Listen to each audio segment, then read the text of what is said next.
Well, the 2011 RMK is brand new this year. Top to bottom, front to rear, everything seems to be new with it. It is new with it. 41 pounds lighter in the 155. And you get on the sled, the first thing you actually notice is the new motor. If you've been on a 4-injector 800 Polaris motor, you know that there's some flat spots in it, there's some stumbles, those kinds of things. The new 800 motor is just smooth as can be. It from idle to 8150 RPM, it just pulls and pulls and pulls. There's no stumbles. You can ride it through the trees. It doesn't gurgle. It's just smooth. So that's the first thing you notice. The new RMK lineup from Polaris this year, overall I thought was one of my top choices in mountain sleds this year. It's just easy to maneuver. It's easy to handle. It doesn't fatigue you out.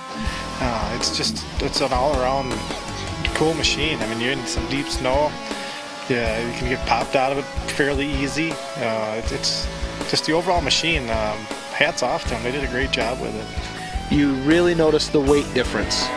If you ride it next to, say, the 600 RMK, which is in the IQ chassis, which is a great chassis, but you notice the difference in weight with it. Just being able to throw it around on the hill.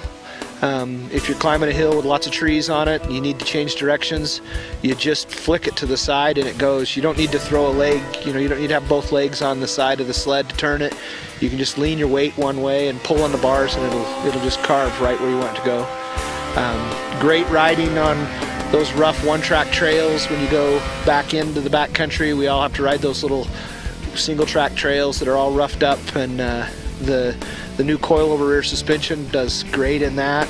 Of course, the Rush front end is what's on it, and it's nice and light, responsive, steers well, reacts really well to all the inputs. So all in all, great package. For me, the only thing I could find to complain about was that the handlebar heaters and the thumb warmer are on the same circuit together still.